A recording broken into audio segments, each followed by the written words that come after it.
America and Last Chance to See, more recent TV-like journeys.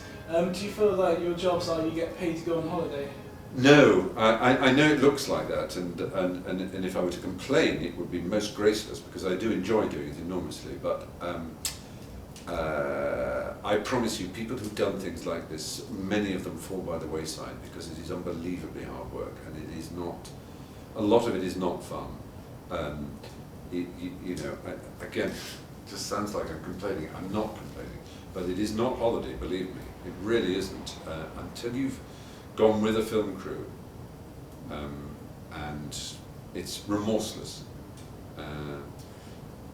Some people are suited to it and some aren't. I fortunately am, because I'm quite an uncomplaining sort of fellow as a rule. But I know people, actors and things, who've done ones that are literally holidays, who've done holiday shows, you know, like the BBC holiday programme, who've stormed out in a temper after 3 days of it because they can't take the work pressure. And I know that sounds mad. You think, oh, you just stand on the beach, walk up and down in front of a camera. How difficult can that be? I promise you, any one of you, I just give you 5 days in the Brazilian jungle, having to do things for a camera, and suddenly go, hang on, this is work. That's what I'm saying. It's work. But I love work. I'm a workaholic, and so there are many other forms of work I do that some people wouldn't like writing, which is, most people want to be writers. The only trouble is they don't want to write.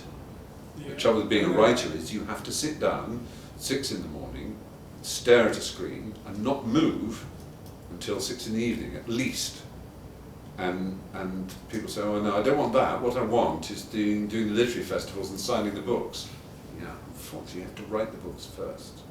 And it's the same with TV. It seems like fun to have made a programme, but the making of it is not fun. And that's where the great disease of modern life is. People want the rewards of work without the work. And the lucky ones are the ones who enjoy the work. And so I literally still, to this day, meet people say they want to be famous, which is just insane. But there are people who say this. They actually think being famous is in itself fun. It is the result of doing certain kinds of work which are in the public eye, like television work or writing work or music, for example. These are things that if you're successful at, the rewards are money, but also the fact that people might know your face, because by definition, unlike, say, being an accountant, you can be a brilliant accountant, I mean a really astounding accountant, who's so successful that he earns 6-figure sums a month, $1 million a year, $1.5 million a year. I mean, there are accountants like this who are called in, but no one will ever spot them in the street. So their only reward is money. There are other people who, like, say, pop stars, who their reward is money, and if they walk down the street, they'll go, oh my God, you are Elton John, or you are Robbie Williams, or you are whoever you are, you know? And that's fame. But money and fame are charming, but they are, believe me, you just have to take my word for it, they are not fun unless the real reward is doing the work. Because in life, it's fulfillment that you're after. That's the thing. You want to feel fulfilled. You want to wake up in the morning and want to jump out of bed to do the stuff that you do. And there is nothing worse than being stopped in the street and recognized for something that you're not proud of.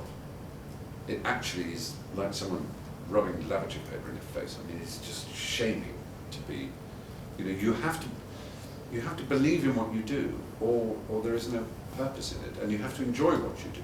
And the rest is a marvellous reward. And the trouble is, everyone's, not everyone, but a lot of people seem to have it arse backwards. They say, I'd like the fame and the money, please. And it's no good saying to them, no, you wouldn't. Because they're convinced that that's what they want. Oh, everybody else may find fame and money annoying, but I promise you I'd like it. So I promise you wouldn't. No, I would. No, I would. I'll take the fame and the money. Okay, take the fame and the money. 6 months later, they're a drug addict, a suicide, a miserable sod, a vicious, unpleasant person, somebody who then has to do some apologizing in public because, oh, it all went wrong and I got it wrong and I was... Yes, And you didn't listen, did you? When people said to you, it's no good. And I don't know, I can talk about this forever because it's so upsetting, because I've seen young stars or whatever being in soap operas or in pop stars, and they've not particularly been drawn to the work. If you're drawn to the music and you're a musician, that's all you care about, it's the music, in the end. I mean, of course, you'd like the fact it's successful. You want people to buy your album so that the record company believes in you enough to give you enough money to make another album. Similarly with films, you just want your film to do well so that you can make another movie, and that's it. Anyway, shut up. I don't know, do you feel fulfilled? Sometimes. I mean, it would be awful to say, yes, I feel fulfilled all the time, because then you'd stop. You always want something more. You always think, I enjoyed writing that book, or I enjoyed doing that TV show, but I'd like to just have another one, and this time really get it right. And I think part of it is also believing in the audience, I think when you start, you're convinced by a lot of people, television executives, producers of various kinds, that you should do what they say an audience wants. And a small part of you will think, do audiences really want that? Isn't that actually what they wanted last year? And aren't you just actually rather crap? And it takes a lot to have the confidence to realise that a lot of people are completely crap. I mean, you know this, watching this, you know that a lot of people who run television are not very smart.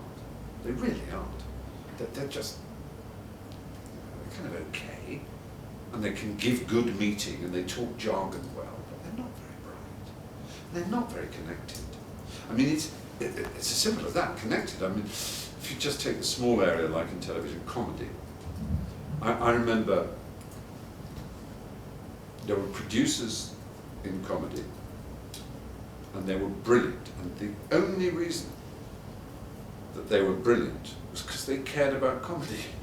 Well, that's so obvious, isn't it? But it isn't.